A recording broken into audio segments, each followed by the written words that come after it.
കർത്താവിനാൽ അനുഗ്രഹിക്കപ്പെട്ട പ്രിയ ദൈവമക്കളെ, ദൈവിക അത്ഭുതങ്ങൾ എന്ന പ്രസംഗ പരമ്പരയിലേക്ക് നിങ്ങളേവരെയും ക്ഷണിക്കുന്നതിൽ സന്തോഷമുണ്ട്. ഈ വിഷയത്തെ ആസ്പദീകരിച്ച് സംസാരിക്കുന്നത് കേൾക്കുന്നതിലേക്ക് വേണ്ടി നിങ്ങളെയും നിങ്ങളുടെ പ്രിയപ്പെട്ടവരെയും സമീപത്തുള്ളതായ സഹോദരങ്ങളെയും ആരെയൊക്കെ കൂട്ടിച്ചേർക്കാം അവരെയൊക്കെ കൂട്ടിച്ചേർക്കുന്നതിന് വേണ്ടി ക്രിസ്തുവിൻ്റെ മധുരമുള്ള നാമത്തിലെ സ്നേഹവന്ദനങ്ങൾ അറിയിച്ചുകൊള്ളുന്നു.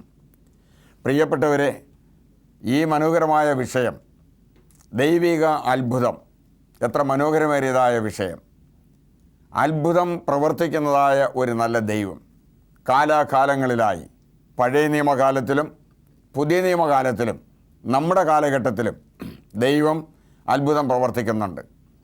വിവിധ മേഖലകളിൽ ഏത് തരത്തിലെ ആൾക്കാരായിരുന്നാലും ആരായാലും കർത്താവിൻ്റെ അടുക്കലേക്ക് വരുന്നതായ പ്രിയപ്പെട്ടവരോട് ദൈവം അത്ഭുതം പ്രവർത്തിക്കുന്നുണ്ട്.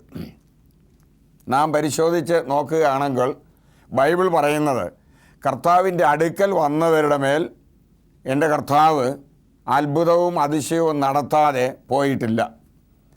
തൻ്റെ അടുക്കൽ വരുന്നവരുടെ മേലാണ് ദൈവിക അത്ഭുതങ്ങൾ നടക്കുന്നത്. അതുകൊണ്ട് ഒരു കാര്യം ചെയ്യാമോ? നമുക്കെല്ലാവർക്കും കൂടെ ചേർന്ന് ഒന്ന് കർത്താവിൻ്റെ അടുക്കലേക്ക് പോകാമോ? അങ്ങനെയാണെങ്കിൽ ഈ ദൈവവചനം പഠിച്ച് തീരുന്നതോടൊപ്പം തന്നെ നമ്മളിലും ഒരു അത്ഭുതം നടക്കുവാൻ ഇടയാകും. അതിന് ഒരു നിമിത്തമായി തീരട്ടെ എന്ന് ഞാൻ പ്രാർത്ഥിക്കുന്നു. നമ്മളേവരും ശ്രമിക്കുന്നതായ പ്രിയപ്പെട്ടവരും പറയുന്നതായി ഞാനും ഉൾപ്പെടെ അത്ഭുതം ലഭിച്ചവരായി മറ്റുള്ളവർക്ക് സാക്ഷി പറയുന്നവരാകുവാൻ ഈ പരമ്പര മുഖാന്തരമാക്കട്ടെ എന്ന് പ്രാർത്ഥിക്കുന്നു.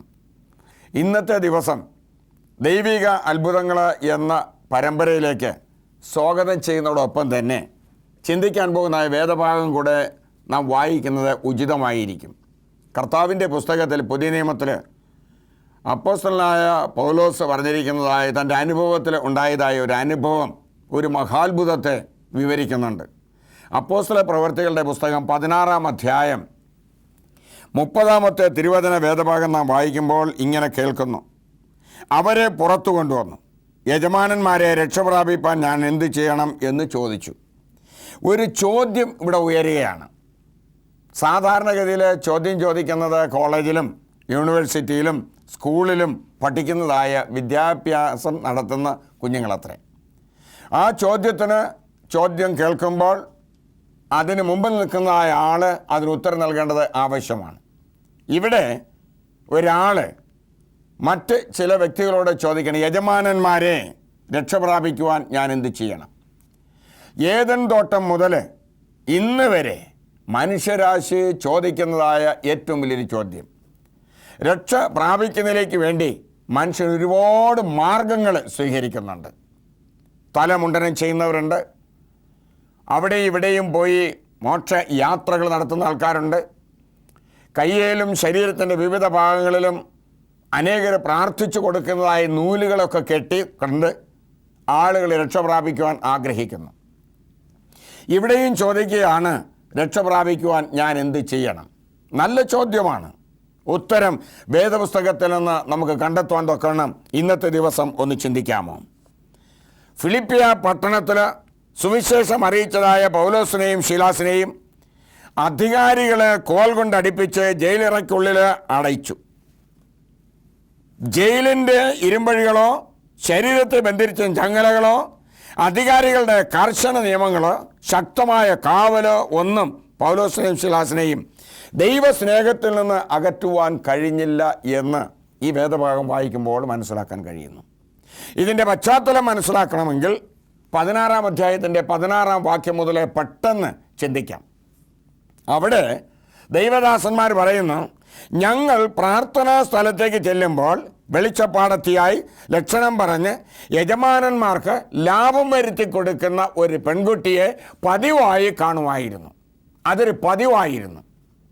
ഫിലിപ്പിയ പട്ടണത്തിലൂടെ പൗലോസും ശീലാസും തൻ്റെ അനുയായികളും നിരന്തരമായി യാത്ര ചെയ്ത് പ്രാർത്ഥനാ സ്ഥലത്തേക്ക് പോകുന്നത് ഒരു പതിവായിരുന്നു. എന്നാൽ നാളിതുവരെയും ഇവരാരും തന്നെ ഫിലിപ്പിയ പട്ടണത്തിൽ സുവിശേഷ ദൂത് ഘോഷിച്ചിട്ടില്ലായിരുന്നു. എല്ലാം കൊണ്ടും അനുഗ്രഹീതമായ ഒരു പട്ടണമായിരുന്നു ഫിലിപ്പിയ പട്ടണം. നമുക്കറിയാം, മഹാനായ അലക്സാണ്ടർ ചക്രവർത്തിയുടെ പിതാവിൻ്റെ പേര് ആണ് ഇവിടെ കൊടുത്തിരിക്കുന്നത് ഈ പട്ടണത്തിന്. അദ്ദേഹം പിടിച്ചടക്കിയതായ പട്ടണമാകയാൽ അവരുടെ കോളനിയായി തീർന്നു. ആ കോളനിക്ക് മഹാനായ അലക്സാണ്ടർ ചക്രവർത്തിയും തൻ്റെ 4 ജനറൽമാരും കൂടെ ചേർന്നതിൽ ഒരാൾ തൻ്റെ സഹോദരിയുടെ ഭർത്താവായിരുന്നുവല്ലോ, അവർ ചേർന്ന് കൊടുത്ത പേരാണ് ഇതിന് ഫിലിപ്പിയ പട്ടണം എന്ന്. ആ പട്ടണത്തിന് ഒരു കുറവും ആൾക്കാർക്ക് പറയുവാനില്ല. വിദ്യാഭ്യാസ കേന്ദ്രങ്ങൾ, ധനപരമായ കാര്യങ്ങൾ, മറ്റ് ഇതര കാര്യങ്ങളൊക്കെ നോക്കുമ്പോൾ സാംസ്കാരികപരമായും സാമ്പത്തികപരമായും ഔന്നത്യത്തിൽ നിൽക്കുന്നതായ ഒരു പട്ടണമായിരുന്നു ഫിലിപ്പിയ പട്ടണം. എന്നാൽ ആ പട്ടണത്തെക്കുറിച്ച് നമ്മൾ ദൈവിക അടിസ്ഥാനത്തിൽ പഠിച്ചു വരുമ്പോൾ വേദപുസ്തകം പറയുന്നത് അവിടെ ഒരു കുറവുണ്ടായിരുന്നു. ആ കുറവ് ഇതുവരെ ആർക്കും നികത്തുവാൻ കഴിഞ്ഞില്ല. അങ്ങനെ ഇരിക്കുന്നതായ സമയത്താണ് പൗലോസും ശീലാസും കൂട്ടരുമായി അതുവഴി കടന്നു പോകുന്നത്. ഈ പെൺകുട്ടി അവരെ കാണുമ്പോഴൊക്കെ എഴുന്നേറ്റ് പറയുന്നതായ ഒരു വാചകമുണ്ടായിരുന്നു, മുഖസ്തുതി പറയുന്നത്. അത്യുന്നതനായ ദൈവത്തിൻ്റെ ദാസന്മാർ, രക്ഷാമാർഗം ഇവരുടെ കയ്യിലുണ്ട്. അവരെ കണ്ടപ്പോൾ തന്നെ മനസ്സിലായി അവരാരാണെന്ന്.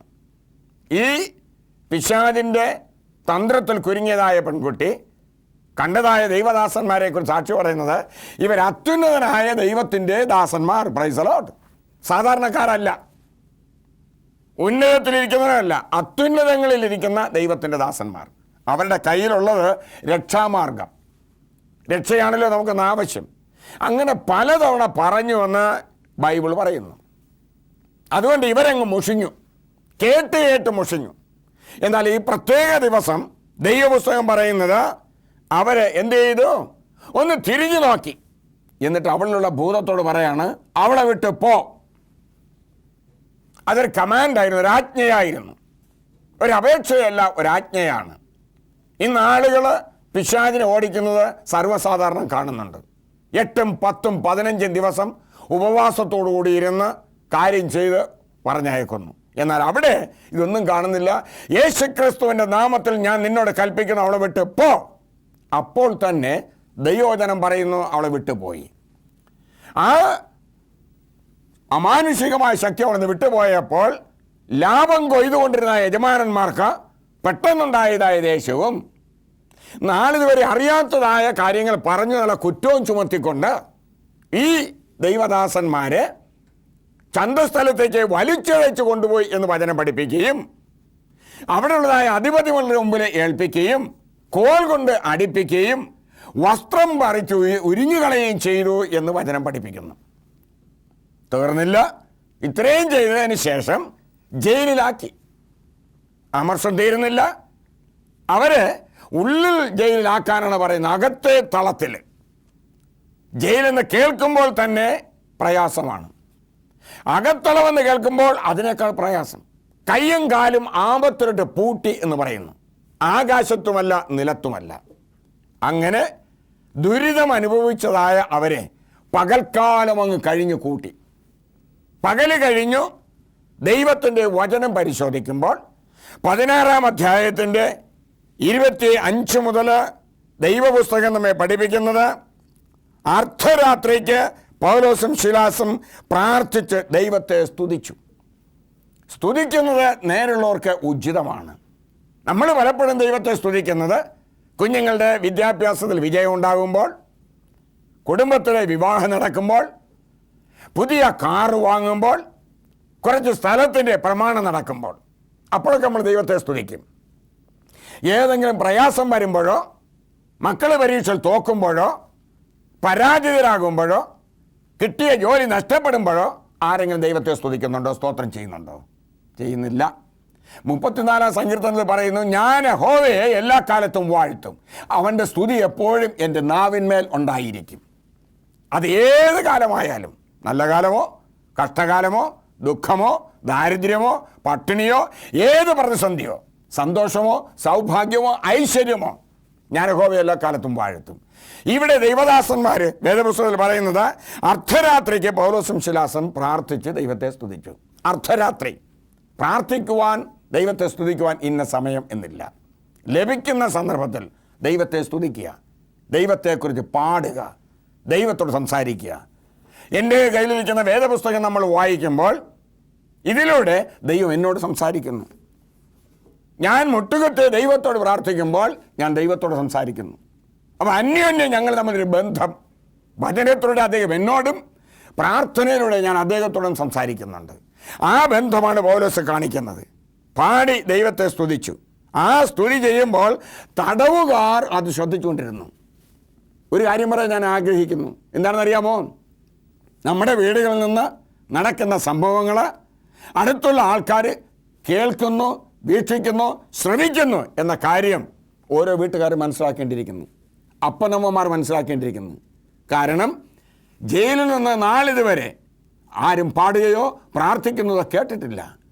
പ്രത്യേക ശൈലിയിൽ അശ്ലീലമായ വാക്കുകൾ കേട്ടുന്ന സ്ഥാനത്ത് നിന്ന് ദൈവദാസന്മാർ പാട്ടുപാടി സ്തുതിച്ചപ്പോൾ മറ്റ് തടവുകാർ ശ്രദ്ധിക്കുന്നു. നമ്മെ മറ്റുള്ള ആൾക്കാർ ശ്രദ്ധിക്കുന്നുള്ള കാര്യം മറക്കരുത്. നമ്മുടെ ഭാഷാശൈലി, നമ്മൾ ഇടപെടുന്ന രീതി, നമ്മുടെ സംസാരം, നമ്മുടെ പെരുമാറ്റം, നമ്മുടെ ഇടപാടുകൾ അതെല്ലാം ശ്രദ്ധിച്ചുകൊണ്ടിരിക്കുകയാണ്. ആ ശ്രദ്ധിക്കുന്നതായ ആളുകളെ ശ്രദ്ധിച്ചുകൊണ്ടിരിക്കുമ്പോൾ പെട്ടെന്ന് വലിയൊരു ഭൂകമ്പം ഉണ്ടായി. ഒരു വലിയ ഭൂകമ്പം ഉണ്ടായി. ഒരു വലിയ സുനാമി ഉണ്ടായി.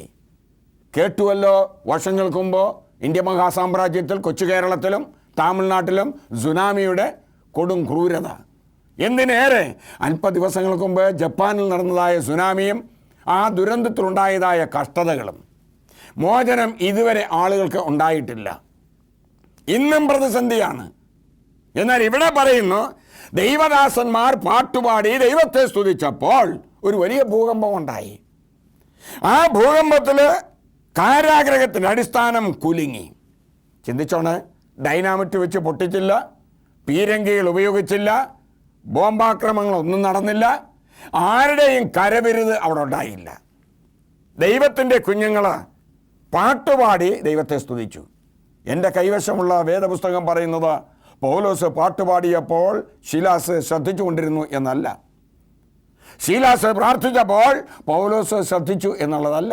രണ്ടുപേരും കൂടെ ഒരു മനസ്സോടെ പകല് കിട്ടിയതായ അടി, പകലിലെ വേദന, പകലിൽ കേട്ട ആക്ഷേപവാക്ക്, പകലിൽ വലിച്ചിഴച്ചത്, ചന്തസ്ഥലത്ത് കൊണ്ടുപോയത്, വസ്ത്രം വലിച്ചു കീറിയെടുത്തത്, അങ്ങനെ ഏറെ കാര്യങ്ങൾ അനുഭവിച്ചു. അതിലൊന്നിലും മനസ്സ് വേദനപ്പെട്ടില്ല. അർദ്ധരാത്രിയായപ്പോൾ പാട്ടുപാടി ദൈവത്തെ സ്തുതിച്ചു. ആ പ്രാർത്ഥനയുടെ ശക്തി ജയിലിൻ്റെ അടിസ്ഥാനം കുലുങ്ങി എന്ന് പറയുന്നു. എന്നെ ശ്രവിക്കുന്ന മാന്യ ശ്രോതാക്കളെ, സഹോദരി സഹോദരങ്ങളെ, ദൈവവചനം നമ്മുടെ ഉള്ളിലേക്ക് വരുമ്പോൾ നമ്മുടെ അടിസ്ഥാനം ഒന്ന് കുലുങ്ങേണ്ടിയിരിക്കുന്നു. നമുക്കെന്തു കുലുക്കമാണ് ഉണ്ടായത്? അതോ അതിന് കൊടുക്കേണ്ട ഗൗരവം നമുക്ക് കിട്ടുന്നില്ലായോ? പ്രാർത്ഥനയിലൂടെ അടിസ്ഥാനം കുലുങ്ങി, വാതിൽ തുറന്നു. ജയിൽ കെട്ടിടത്തിൻ്റെ വാതിലാണ് തുറന്നത്. സാധാരണ കോൺട്രാക്റ്റ് കൊടുത്ത് വെക്കുന്നൊരു കെട്ടിടമല്ല. ഭിത്തി തകരാതെ, ഒരു രീതിയിൽ ഒരു കള്ളനോ അകത്ത് കിടക്കുന്നതായ ഒരു കുറ്റവാളി പുറത്തു പോകാതെ അത്രയും സുരക്ഷിതമായി സൂക്ഷിച്ച ജയിലിൻ്റെ വാതിൽ തുറന്നുപോയി എന്ന് പോലും. ഇന്നത്തെ വചനം കേൾക്കുമ്പോൾ അടഞ്ഞു കിടക്കുന്നതായ നമ്മുടെ ഹൃദയത്തിൻ്റെ വാതിൽ ഒന്ന് തുറക്കണം. നമ്മുടെ അടിസ്ഥാനത്തിന് ഒരു ചെറിയ ചലനം ഉണ്ടാകണം. ഇത് നടക്കണമെങ്കിൽ ദൈവത്തോട് പ്രാർത്ഥിക്കണം. ആ പ്രാർത്ഥനയാൽ ശക്തി നടക്കണമെങ്കിൽ ഒരു മനസ്സോടെ ആയിരിക്കണം. അപ്പനും അമ്മയും മക്കളും കുടുംബത്തിലെ ആൾക്കാരെല്ലാവരും ചേർന്ന് ഒരുമിച്ച് ഐക്യതയോടുകൂടി പ്രവർത്തിക്കുകയാണ്, പ്രാർത്ഥിക്കുകയാണ് എന്ന് വരികിൽ നിശ്ചയമായും അത്ഭുതം നടക്കും. ഭൂകമ്പം നടക്കണം, അടിസ്ഥാനം കുലുങ്ങണം, വാതിൽ തുറക്കണം. എല്ലാവരുടെയും ചങ്ങല അഴിഞ്ഞുപോയി. എല്ലാ കുറ്റവാളികളുടെയും. അവർ ശ്രദ്ധിക്കേണ്ടത്, കാരാഗ്രഹത്തിൻ്റെ അകത്തെ തളത്തിൽ കൈയും കാലും ആമത്തിലുണ്ട് പൂട്ടിയിരിക്കുന്ന 2 പേരാണ്. എന്നാൽ ഇവിടെ പറയുന്നു മറ്റെല്ലാവരുടെയും ചങ്ങല കൂടെ അഴിഞ്ഞിരിക്കുന്നു. 2 ദൈവത്തിൻ്റെ കുഞ്ഞുങ്ങളുടെ അർദ്ധരാത്രിയിലെ പാട്ടും പ്രാർത്ഥനയും ദൈവിക ബന്ധവും വന്നപ്പോൾ ഒരു ജയിലിൻ്റെ അടിസ്ഥാനം മുഴുവൻ കുലുങ്ങുകയാണ്. എല്ലാ വാതിലും തുറക്കപ്പെടുകയാണ്. എല്ലാവരുടെയും ചങ്ങല അഴിയുകയാണ്. തുറക്കട്ടെ, അടിസ്ഥാനം കുലുങ്ങട്ടെ, ചങ്ങല അഴിയട്ടെ. എന്താ നമ്മൾ അഴിയപ്പെടേണ്ടിയിരിക്കുന്നത്? കെട്ടിവെച്ചിരിക്കുന്ന അവസ്ഥ ഏതാണ്? നമ്മെ കെട്ടി വലിഞ്ഞ് മുറുക്കി വെച്ചേക്കുന്നത്. ആ ചങ്ങല ഇന്നത്തെ ദിവസം അഴിയേണ്ടിയിരിക്കുന്നു. ആ കാരാഗ്രഹത്തിൻ്റെ വാതിലൊക്കെ തകർന്ന് ചങ്ങലയൊക്കെ അഴിഞ്ഞു വീണ് ഈ ശബ്ദം കേൾക്കുമ്പോഴാണ് കാരാഗ്രഹത്തിൻ്റെ മേൽനോട്ടം വഹിക്കുന്നതായ ആൾ ഉറക്കത്തിൽ നിന്ന് ചാടി എഴുന്നേറ്റ്. ഓർത്തോളെ, സജീവമായി പ്രവർത്തിക്കേണ്ടതായ ആളുകൾ ഇന്ന് നിദ്രയിലാണ്. ക്രൈസ്തവ സഹോദരങ്ങൾ ഇന്ന് മുഴുവനായി ഉറക്കത്തിലാണ്. അതുകൊണ്ട് പിശാചിനെ പ്രവർത്തിക്കുവാൻ അവസരമുണ്ട്. കാരണം നാം ഉറങ്ങുകയാണല്ലോ. ഉറക്കത്തിൽ ദൈവജനം പറയുന്നു, അവൻ വന്ന് കളയുടെ വിത്ത് വിതച്ചിട്ട് പോകും എന്ന്. ഉറക്കത്തിൽ നിന്ന് ഉണരുവാൻ നാഴിക വന്നിരിക്കുന്നു. ഇനി എന്തിനാണ് നീ ഉറങ്ങുന്നത്? എഴുന്നേൽക്കുക. പകലെന്നവണ്ണം മര്യാദയായി നടക്കുക, നല്ല കാര്യങ്ങൾ ചെയ്യുക. ഇതാരോടാ പറയുന്നത്? കർത്താവിൻ്റെ കുഞ്ഞുങ്ങളുടെ കൂടെ. അതുകൊണ്ട് ദൈവത്തിൻ്റെ കുഞ്ഞുങ്ങൾ ഇത് പ്രവർത്തിക്കണം. കാരാഗ്രഹ പ്രമാണി വാതിലൊക്കെ തുറന്ന് ചങ്ങല അഴിഞ്ഞു വീണ് അടിസ്ഥാനം കുലുങ്ങി ശബ്ദകോലാഹലവും ബഹളവും കേട്ട് ചാടി എഴുന്നേറ്റിട്ട് കാരാഗ്രഹ പ്രമാണി സ്വയം മരിക്കാൻ ആഗ്രഹിക്കുന്നു, സ്വയം ആത്മഹത്യ ചെയ്യുവാൻ. ഒരു പ്രശ്നത്തിനും പരിഹാരം ആത്മഹത്യയിൽ തീരത്തില്ല, രൂക്ഷമാകുകയേ ഉള്ളൂ. സ്വയം മരിക്കാൻ ആഗ്രഹിക്കുമ്പോൾ ദൈവദാസന്മാരകത്ത് നിന്ന് വിളിച്ചു പറയുകയാണ്, നീ നിനക്കൊരു ദോഷവും ചെയ്യരുത്. നമുക്ക് ദോഷം ചെയ്യുന്നത് നാം തന്നെ, വേറെ ആരും നമുക്കൊരു ദോഷം ചെയ്യത്തില്ല. ഇവിടെ വചനം അങ്ങനെ പറഞ്ഞിരിക്കുന്നത്. നിനക്ക് നീ ഒരു ദോഷം ചെയ്ത് ഞങ്ങളിവിടെ തന്നെ ഉണ്ട്. അപ്പോൾ കാരാഗ്രഹ പ്രമാണി ചോദിക്കുകയാണ്, അകത്തോട്ട് വരുവാൻ വെളിച്ചം തരണം. ഓർത്തോളെ, വസ്ത്രവും വലിച്ച് ഇഴച്ച് ജയിലിൽ കൊണ്ടുവന്ന ആളുകളോട് ഇപ്പം ചോദിക്കുകയാണ്, വെളിച്ചം ഞങ്ങൾക്ക് വേണം, അകത്തോട്ട് വരാൻ. എല്ലാം താറുമാറായി കിടക്കുകയാണ്, തകർച്ചയാണ്. അപ്പോൾ ഇവരുടെ കയ്യിൽ വെളിച്ചം എവിടെ നിന്നാണ് ഉള്ളത്? ഉള്ളതെല്ലാം അവർ പിടിച്ചു വാങ്ങിയില്ലേ പകൽക്കാലത്തിൽ? എന്തോ ആ പെൺകുട്ടി പറഞ്ഞത്? പിശാചിനാൽ ബന്ധിതനായുള്ളത്. ഇവിടെ അത്യുന്നതനായ ദൈവത്തിൻ്റെ ദാസന്മാരാണ് ഇവർ. രക്ഷാമാർഗം ഇവരുടെ കയ്യിലുണ്ട്. അത് കേട്ടതായി ഈ ആൾ ചോദിക്കണം, എനിക്ക് അകത്തോട്ട് വരണം, വെളിച്ചം വേണം. പ്രിയ ദൈവത്തിൻ്റെ കുഞ്ഞുങ്ങളെ, നമ്മുടെ കർത്താവായ യേശു തമ്പുരാൻ പറയുന്നു, ഞാൻ ലോകത്തിൻ്റെ വെളിച്ചമാണ്. ആ വെളിച്ചം ഏറ്റുവാങ്ങി മറ്റുള്ളവർക്ക് പ്രകാശം കൊടുക്കേണ്ടതായ കർത്താവിൻ്റെ കുഞ്ഞുങ്ങൾ മദ്യം കുടിച്ച് ഒരു ബോധവും ലക്കും ലഗാനുമില്ലാതെ റോഡിലൂടെ അലയുന്നതായ മനുഷ്യ, നീ ചിന്തിക്കേണ്ടത്, ഞാൻ ലോകത്തിൻ്റെ വെളിച്ചം ധരിക്കുന്ന കർത്താവിൻ്റെ അനുയായിയല്ലയോ? ഞാൻ മറ്റൊരാൾക്ക് വെളിച്ചം കൊടുക്കേണ്ടതായ ആളല്ലയോ? അത്ഭുതങ്ങൾ എന്നിൽ നടക്കേണ്ടതല്ലയോ? ഈ അത്ഭുതം മറ്റൊരാൾ കാണേണ്ടതല്ലയോ? നമ്മുടെ സഹോദരനെ നേരായ മാർഗത്തിലൂടെ നടത്തേണ്ടതായ ആളല്ലയോ ഞാൻ? നാം എന്തിന് അമാന്തിച്ച് നിൽക്കണം? അപ്പോൾ പൗലോസും ശീലാസും അവരുടെ കൂടെ ദൈവത്തിൻ്റെ ആത്മാവ് പ്രവർത്തിക്കുകയാണ്. നിനക്കൊരു ദോഷവും ചെയ്യരുത്, ഞങ്ങൾ ഇവിടെ തന്നെ ഉണ്ട്. ഈ വസ്തുതകളെല്ലാം നടക്കാൻ കാരണം ദൈവത്തോട് ചേർന്ന് അവർ നിന്നു. ദൈവത്തെ നോക്കി പാട്ടുപാടി അവരെ സ്തുതിച്ചു. അത്ഭുതം ദൈവം നടത്തുകയാണ്. ഫിലിപ്പിയ പട്ടണത്തിൻ്റെ കുറവ് തീർക്കുവാൻ ശക്തനായ ഒരു ദൈവം പകലിൽ അടികൊണ്ട് വലിച്ചിഴച്ച് ഇങ്ങനെ കൊണ്ടു നടന്നപ്പോൾ അവർ ദൈവത്തെ വിളിച്ച് കാണത്തില്ലയോ? കാണുമായിരിക്കും. എന്നാൽ ഒരു പെരുവിറുക്കുകയോ ആളെ കൂട്ടുകയോ ഒരു മാർച്ചിങ് നടത്തുകയോ സെക്രട്ടേറിയറ്റ് നടയിൽ സത്യാഗ്രഹം കിടക്കുകയോ ഒന്നും ചെയ്തില്ല. അവർ അർദ്ധരാത്രിയിൽ ദൈവത്തെ നോക്കി പാട്ടുപാടി സ്തുതിച്ചു. എവിടെയാണോ അപേക്ഷ കൊടുക്കേണ്ടത് ആ സ്ഥാനത്ത് കൊടുത്തു. ആ അപേക്ഷ കിട്ടിയതായ ആളൊന്ന് വായിച്ച് നോക്കിയിട്ട് അതിനെ വേസ്റ്റ് ബോക്സിനകത്ത് ഇട്ടില്ല. അത് പരിഗണിക്കേണ്ടതായ സമയമായപ്പോൾ അദ്ദേഹം പരിഗണിച്ചു. മറ്റെല്ലാവരും ശാന്തമായി ഉറങ്ങി. ആ സമയത്ത് ഇസ്രായേലിൻ്റെ പരിപാലകൻ ഉറങ്ങുന്നുമില്ല, മയങ്ങുന്നുമില്ല.